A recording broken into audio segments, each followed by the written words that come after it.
Mom, I think I'm pregnant. I'm so sorry. I'm so sorry. What? Who's the father? Claire is still only 14 years old.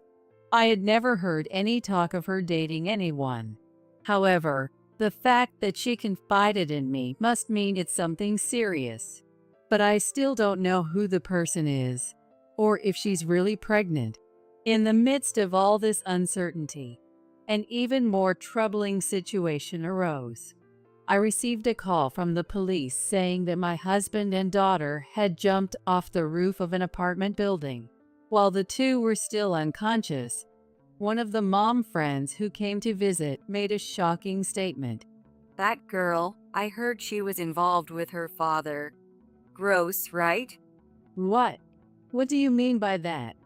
Please don't make such baseless statements. Oh, did you hear that? My son was consulted by your daughter, so there's no mistake. My heart froze in an instant. I wanted to believe that there was no way it could be true about my daughter and husband. Unable to hold back, I shouted at her for spreading such baseless rumors.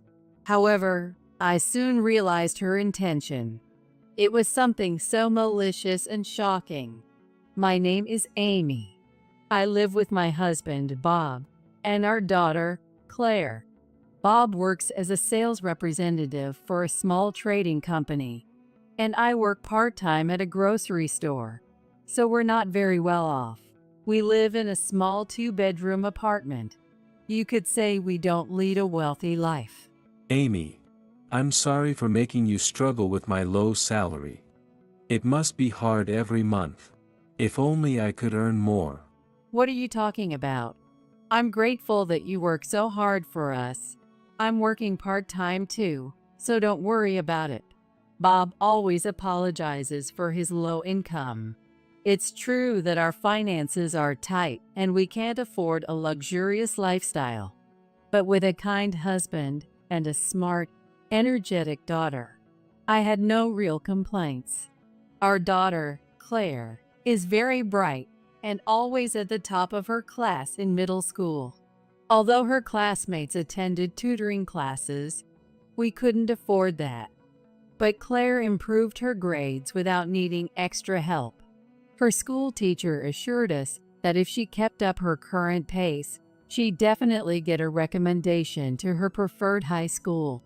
As a mother, I was very proud of my daughter.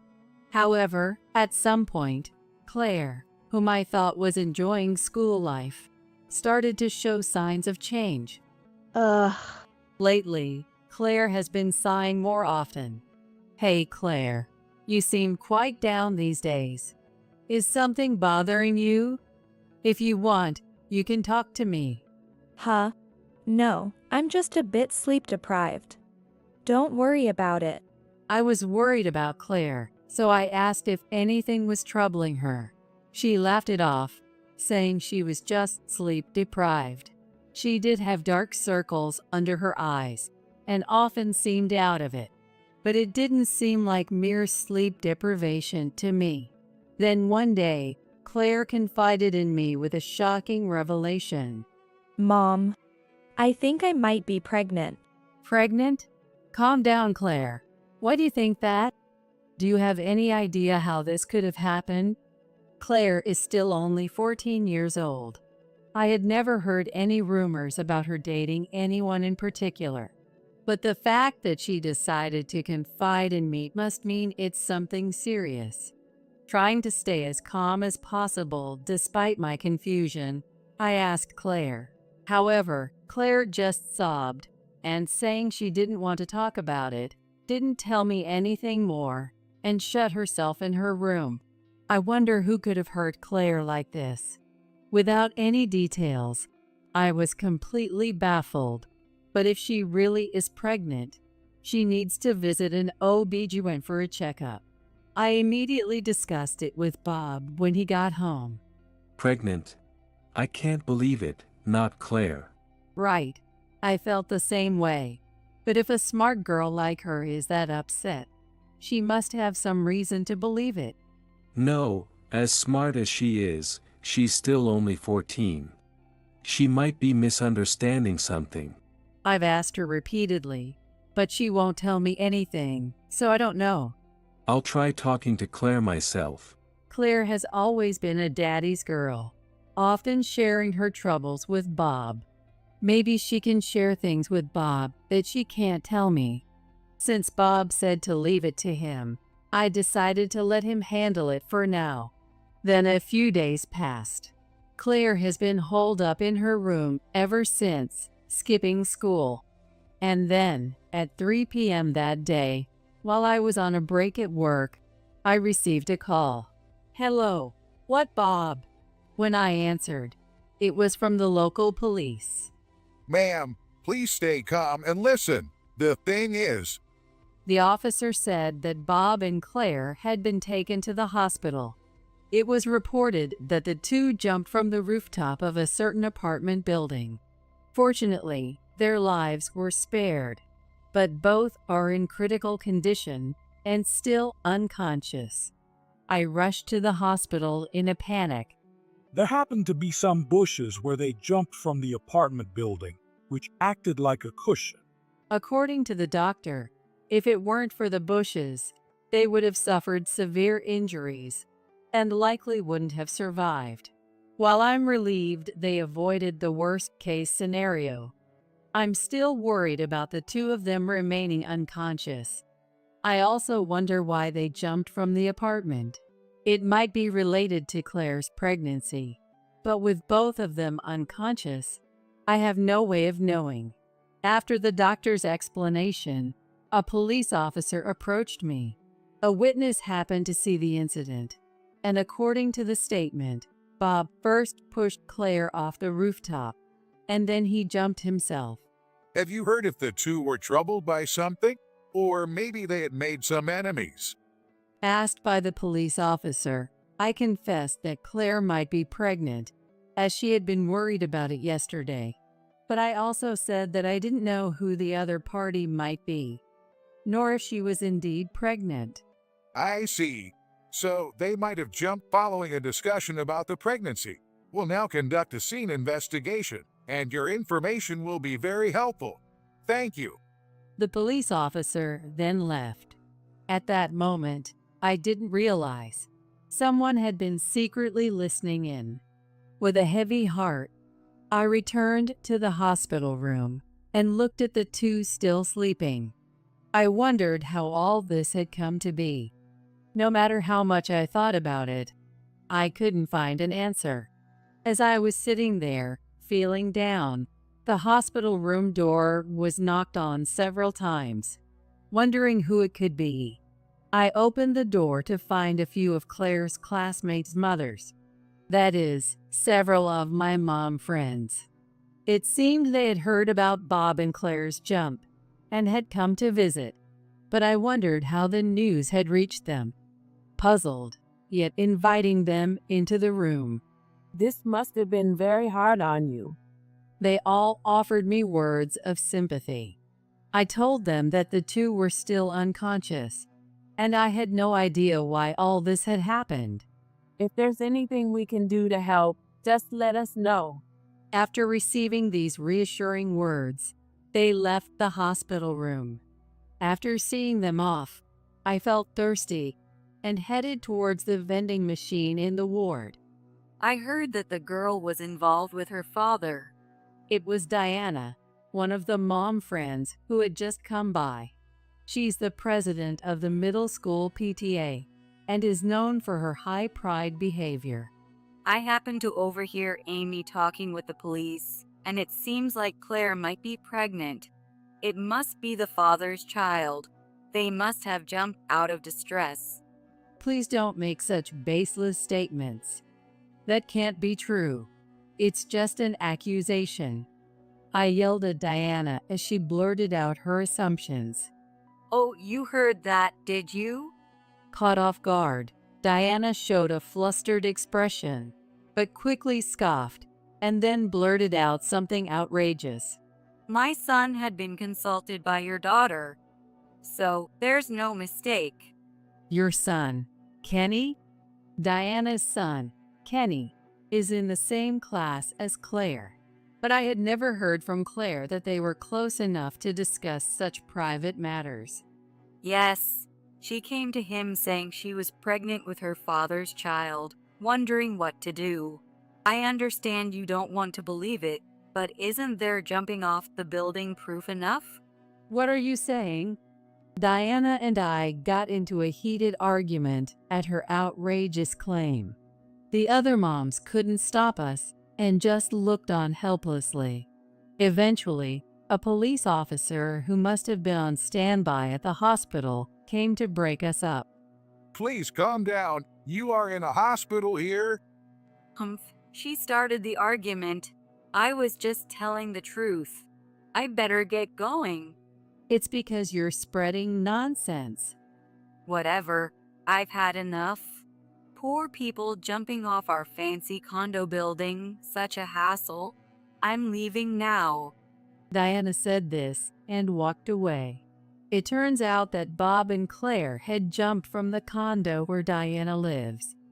I'm sorry for bringing her here during such a difficult time. It's terrible that this happened. The mom friends apologized to me. Everyone seemed puzzled by Diana's behavior. Hours later, sitting in the waiting room, I was called by a doctor. I wasn't sure if it was good news or bad news. Feeling anxious, I entered the examination room and waited for the doctor's words. A police officer was also present, which only added to my anxiety. Your daughter was not pregnant. Really? I was relieved for the moment. But why had Claire thought she was pregnant? Confused, the police officer then shocked me with a statement. It's hard to say this, but we suspect that the two were pushed. Push? What do you mean? The investigation at the scene doesn't quite add up to them jumping from the roof. Who would do such a thing to them? We have a good idea who the culprit might be, based on something left at the scene by your husband. Bob's bag was found on the rooftop of the condo, containing only his work notebook and wallet. Bob's phone wasn't left at the scene. Could he have forgotten it at home? I'll have to check at home, but Bob always carries his phone with him. I see. It's possible then that someone deliberately took the phone. Now, ma'am, please look at this. The officer then showed me a small black notebook. I recognized this notebook. It's Bob's. Inside were some IDs and passwords. We found out this belongs to a cloud storage service, a kind of online data storage service. The officer took out what seemed to be his phone and logged into the cloud service. Please listen to this. Hearing the audio file stored there, I was stunned. And this data revealed who the culprit of this incident was. The next day, I called out a person outside the condo where the accident happened. You pushed Bob and Claire, didn't you? Why did you call me out here all of a sudden? Stop making baseless accusations. Don't play dumb. I don't know what you're talking about. Don't take your family problems out on me. Diana said this with a mocking laugh, sneering as she spoke. However, after hearing that audio, I am convinced that she was the one who pushed them both. Despite my questioning, Diana refused to admit anything, so I pulled out my smartphone and played the audio for her. It was a recording of a conversation between Bob, Claire, and Diana just before the incident. From that conversation, it was revealed that Diana's son, Kenny, had been unilaterally pressing Claire to date him. I want to focus on my studies right now. Claire declined his advances. Angered by the rejection, Kenny began to harass Claire persistently. Claire's sighs and lack of sleep were likely due to these troubles with Kenny. Finally, Claire decided to consult with Bob. Stop following her around. Bob apparently confronted Kenny directly. Then, Claire was summoned by Diana. You're leading all the boys at school astray, aren't you? You must be involved with a teacher too, right? I heard you're pregnant. Diana accused Claire like this. Claire, of course, denied Diana's words, but her attacks did not stop. If you deny it, then prove it, Diana insisted, handing Claire a pregnancy test. Reluctantly using the test, hoping to satisfy Diana, Claire shockingly got a positive result.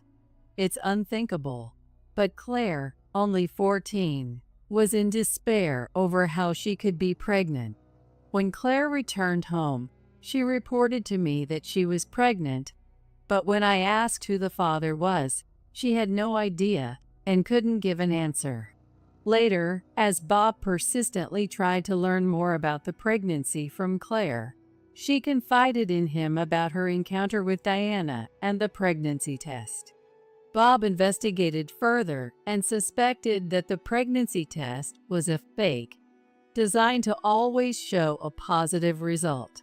On the day of the incident, Bob took Claire with him during a break from work to confront Diana. Diana admitted it was supposed to be just a prank, but when she realized Bob had recorded their conversation on his smartphone, she started to panic. I'll sue you for defamation. I don't know what you're up to, but you'll pay for hurting my daughter. Quiet. Give me that smartphone. Diana, nearly hysterical, apparently tried to snatch the smartphone from Bob. During the struggle, Diana pushed Bob. The audio recording ended abruptly with Bob's scream. Even with this, you still claim you're not the culprit? That's a fabrication. Modern editing technology is quite impressive, isn't it? Diana bravely claimed the voice in the recording wasn't hers, though her demeanor clearly showed she was panicking. There's more evidence.